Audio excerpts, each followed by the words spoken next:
So may adlaw mga ka-idol. Karon mga ka-idol, atong hisgutan og balik mga ka-idol. Bahin atong akong past video nga mahitungod atong pwede ba nato ibalik ang baboy nga atong gipalit kung kini siya depektoso.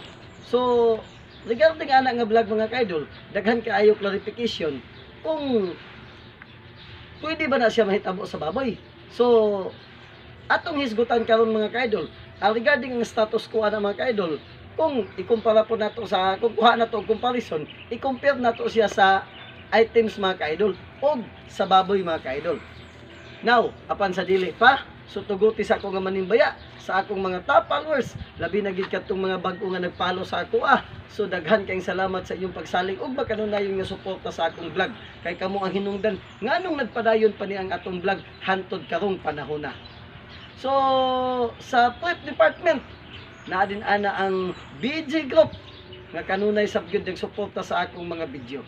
Sa LPD na kang Luisam Tyrone, The Forsaken Man, Rote Kaari, paring Takyang, paring Richard, ug si Winston, paring Winston, ug labi na gyud sa akong duha ka mga suod nga higala nga kanunay gid share sa ako kang brother Nico Aspiras ug kang brother Carlo Macula.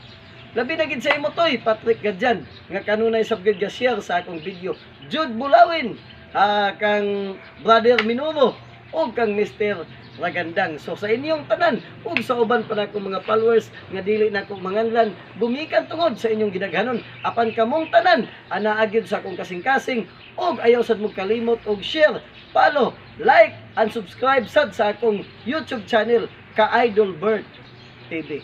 So karon atong hisgutan bahin atong baboy nga kung pwede ba nimo siya mauli kung kini siya depektoso. So sa pas na akong video mga ka-idol, naghisgot og balaod bahin sa atong Republic Act 7394 sa gitawag nato nga Consumer Act of the Philippines, the right of the consumer. Mga ka-idol, kung atong hinumduman mga ka-idol nga daghan kayo mga tao mo ingon nga customer is always right. So precisely tinuod na siya mga ka-idol. Nga naman kay kabalo na sila sa balaod mga ka-idol nga nag-ingon ang atong balaod sa Pilipinas under Republic Act 7394, the right of the consumer should be enacted.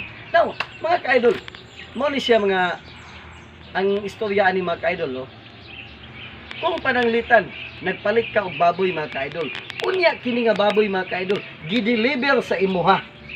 Kuha na itong comparison mga ka-idol gideliver sa imo ang baboy mga ka-idol. Normally mga ka-idol, kay gideliver man sa imo naaman sa balaod mga ka-idol. Kaya ang atong topic karon mga ka-idol, balaod po ni siya, apil po sa balaod mga ka-idol. So naaman na siya sa balaod mga ka-idol, nga kinahanglan kung mo-deliver ka og items mga ka-idol, kinahanglan safe and sound gina siya mga ka-idol. Pag deliver sa baboy sa imo mga ka-idol, kay ikaw nanawag lang nga mopalit ko og baboy i-deliver sa ako, kinahanglan nga pag deliver sa imo mga ka-idol safe and sound gina siya, walay depekto. Kung pananglitan mga ka-idol ang i-deliver sa imo nga baboy depektoso mga ka-idol, so normally pwede nimo na nga dili dawaton mga ka-idol. So nakuha nimo mga ka-idol. Pero kung pananglitan mga ka-idol ikaw nagpalit og baboy, unya gitanaw nimo ang baboy mga ka-idol nga kondisyon gid siya mga ka-idol, safe and sound siya sa imong pagpalit, gibaligya siya sa imo within good fit.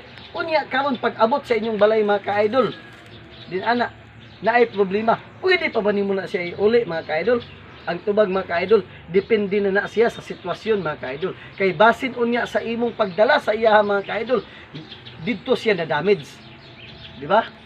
Kaya sa imong pagpalit mga ka-idol, gitanaw sa tag-iya kung ako mga pareha sa ako ang mga ka-idol, nga ang akong sideline baboy-baboy. So, ang sistema na mga ka-idol, paber na ko na siya ibaligya mga ka-idol, ako gina siyang pahibalo sa customer mga ka-idol, nga ang akong baboy nga gibaligya mga ka-idol, within good fit gid siya. Unya, at the same time, safe and sound siya, with physically health na siya mga ka-idol, nga naagid siya sa good condition.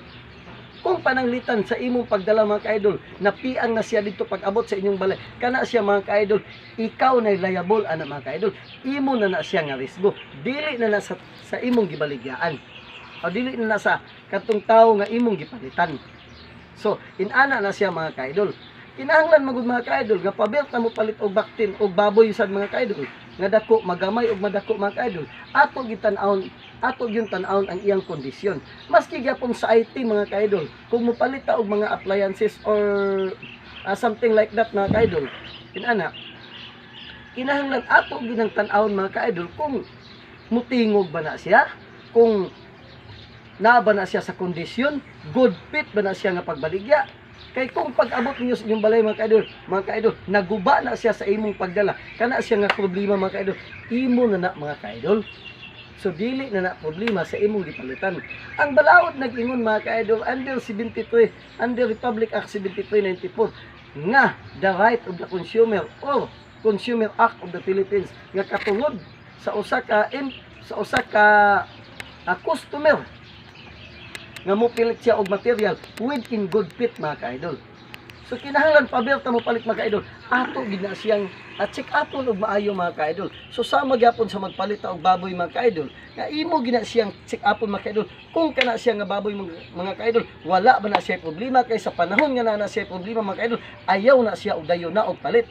Kay kung imo na siyang gipalit mga ka-idol, unya pag abot dito sa inyong balay, naa nay problema mga ka-idol, kana nga problema mga ka-idol, imo na nga problema, dili na siya tulubagon sa imong gipalitan, kundi imo na siya nga responsibilidad mga ka-idol. So nakuha nimo ang punto mga ka-idol. So kini na usab ang inyong ka-idol Jubert Bagasmas nga sa kanunay nagaingon, ang kinabuhi sa atong baboy, ang kinabuhi sa atong anay, ang kinabuhi sa atong mga hayop nagaagad sa atong pag-atiman niini.